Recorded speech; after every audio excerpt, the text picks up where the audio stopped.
So, how do you make $8,000 in profit from a side hustle? Well, it turns out you don't need a revolutionary idea, you just need a problem to solve. In this video, I'm breaking down our side business, Wobbly Merch, and showing you how we took it from $0 to $22,000 in revenue in our first year, and the exact lesson we learned that you can use to start your very own. Oh, and I'll show you this too. So the origin story for this business actually starts at the Air Force Academy.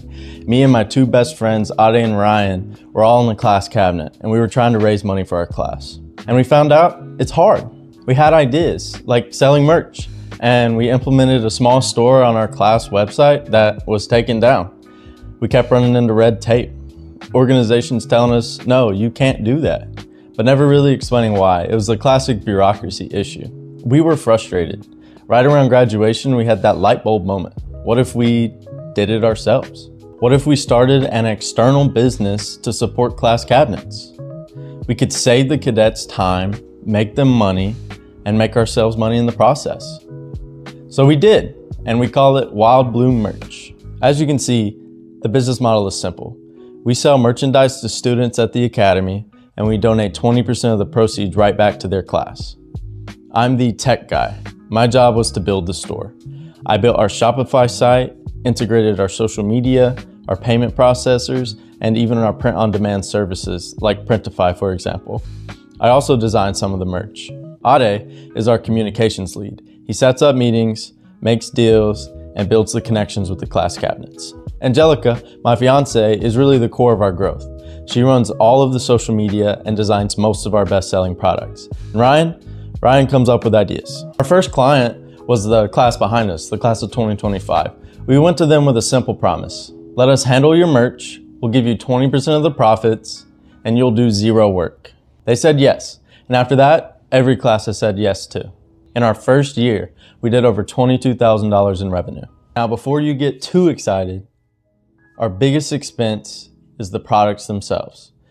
Because we use print on demand, our products usually cost us anywhere between 40 to 60% of our revenue. Once we can afford to buy in bulk and ship ourselves, our profit margins will be way better. But even with POD, after all of our expenses, we're still left with about $8,000 in profit. And that means that we've been able to donate over $2,000 to support the students. For our first year on a business that we're running in our spare time, that is a massive success. But it's not easy. And using print-on-demand services has, well, downsides. Last week, we had a hat that was supposed to say, "Get off my bus." Instead, it said something very politically charged. I have no idea how. I don't really know who this person is, but we had to apologize, refund the money, and send a new one.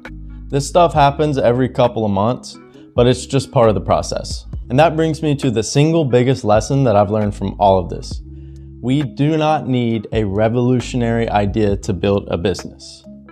We didn't invent AI. We aren't curing diseases. We aren't selling t-shirts and hats to a niche we didn't understand.